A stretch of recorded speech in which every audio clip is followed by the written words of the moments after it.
I mean, listening to these good people here, I wish I had them every day to speak to the people of Kenya.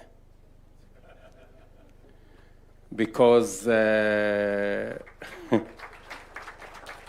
because what they're saying is music to my ears. It's what I keep, saying. Look at what Professor Orama has said about how do we mobilize domestic resources.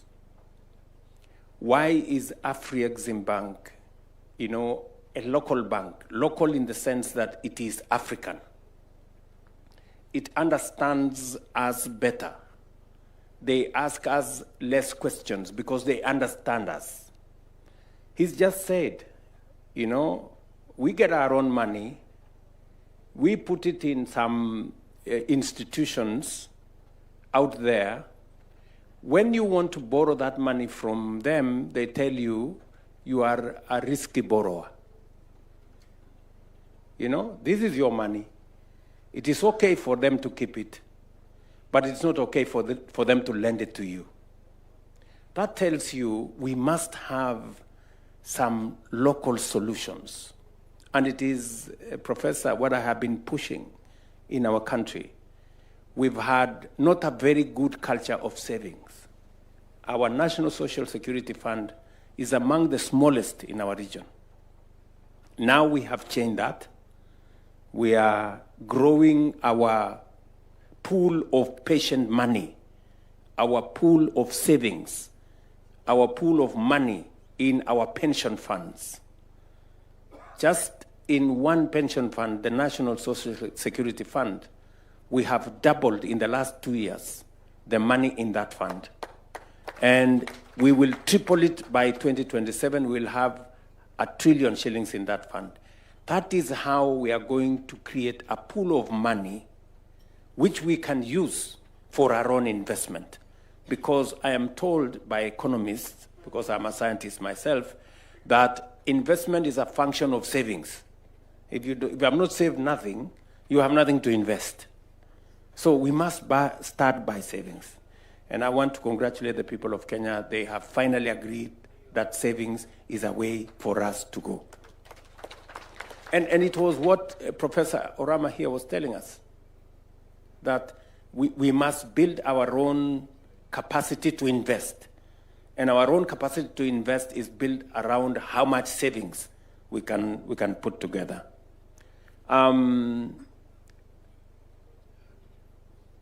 The call to action on that particular agenda is we need to do more around mobilizing domestic resources. Domestic resources for saving, domestic resources for investment. Look at what we have done with our housing program. We have mobilized resources, local resources. We didn't borrow from nobody. We have mobilized local resources.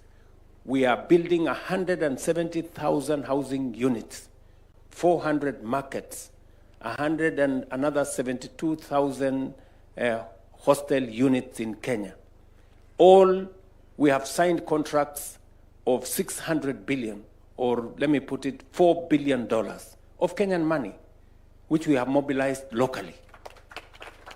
So even as we look for solutions from elsewhere, we must know that there are solutions that are near us here. And I can say that about what we are doing in, we've mobilized about 300 billion shillings to deploy our health. Again, local money, local solutions. We've rolled that out. And as I listened to my good professor here, Lopez, he said 3 things: ambition, focus, alignment.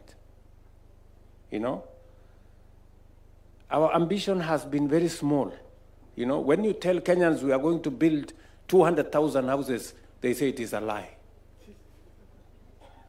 When we came here last year and said we are going to put together a team that is going to unlock special economic zone in our region. And I remember when I had a meeting with Professor Orama in Mombasa last year, and we did announce $1 billion of investment in special economic zones in our country. $1 billion looks so much money. People are saying, no, this must not be true. Because our ambition is small. So we are used to mediocrity. We are used to smallness. We must stop this smallness of mind and begin to think big and to think serious. Look, today here, less than a year later, we have broken ground for an investment here, as has been said by these good people, beginning here, going to Dongo Kundu. Dongo Kundu will be there in a month and a half, and by February next year, we will be breaking ground in Naivasha. So, ambition, this is what this good Lopez is telling us. Let us raise our ambition. Let us stop thinking small. Let us stop thinking, oh, this is not possible, and this is not possible. We've had this for a long time. These are the usual stories. It is not the usual stories. And let's keep focus. You know, why are we, for example, why are we focused on textiles? Because we have identified some value chains, about 8 value chains in Kenya. We have, under the bottom-up economic transformation agenda, we are focusing on 8 value chains. One of them is textiles. Textiles because we have a competitive advantage. We have a good human capital, and we can grow our own cotton. We've just handed over Rivertex. We signed the contract. We will shortly be handing over Rivertex to Arise. And they are bringing into that equation, you know, seedlings, working with farmers, so that we can grow our own cotton. So that even the factory we will be building here in Vipingo will use cotton from Kenya. That is the direction we want to take this. We are focusing on e-mobility. Why? Because therein lies value. We already have, just to mention one sector, 1.5 million almost border people in Kenya. Arise is beginning the production of e-bikes in Kenya right here in this region. Again, so that we can replace those borders which are using fuel with the ones that are using electricity. When I said that we will have motorbikes that will use electricity, you will not need to buy fuel. Many people say, oh no, how is that possible? You know, today we have motorbikes in Kenya that are using electricity. I was very happy last week to see one member of parliament, the member of parliament for Mwala, having gotten his own border people to buy 200 e-motorbikes for his constituency. That is the kind of thinking that we want to push into this space. We are focusing on leather. Why? Because we have the 3rd largest herd of livestock in the continent. Therefore, we have the raw material. We can easily drive that space because we have the raw material, we have what it takes, and with investments like the ones that we are discussing here, we can drive it. Why are we focusing on digital jobs, BPO? It's because we have a tech-savvy young population, educated, speaking good English, people who can drive that space. Again, that is why we are focusing on the BPO space, digital jobs. I'm just speaking to focus, you know, focus. So, so this is really when I'm listening to these good professionals, they're really speaking the language that I would all of us want to understand, that this is where we must be going. So special economic zones are instruments that we can use in this continent to do 3 fundamental things. Number one, we are a continent where many of our young people, they die in rickety, boats trying to find jobs all over the place. We can create those jobs here in our continent. Number two, we have huge reserves of energy. I just came from Ethiopia last week. One dam producing 5,400 megawatts.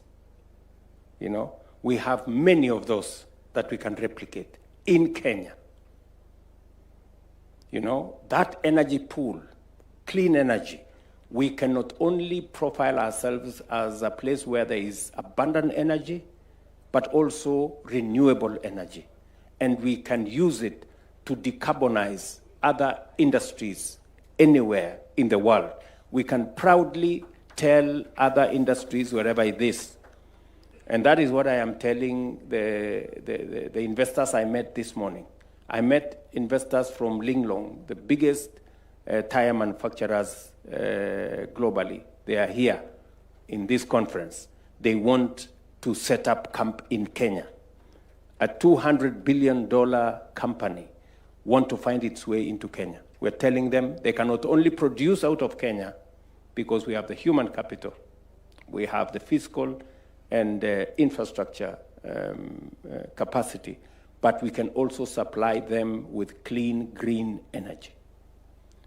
And they cannot only supply for Kenya, they can be manufacturing out of Kenya for global value chain.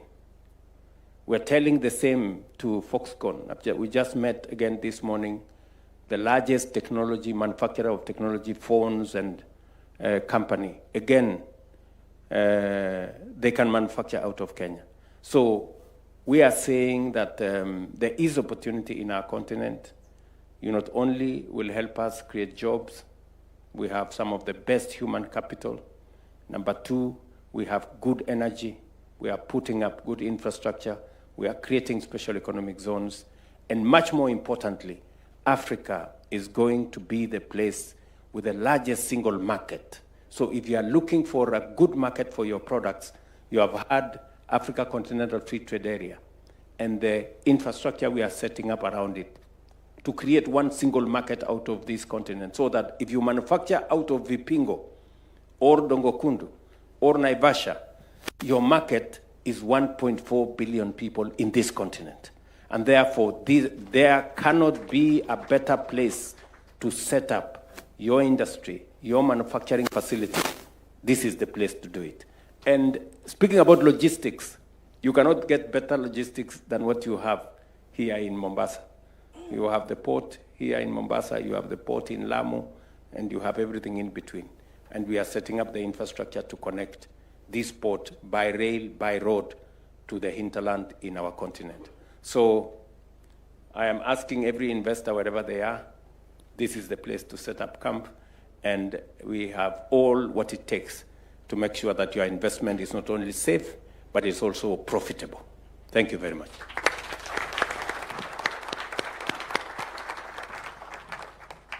Thank you very much, Mr. President, dear panelists as well. Thank you for this brilliant panel, exciting panel. Please, let's put our hands together for a round of applause. Thank you.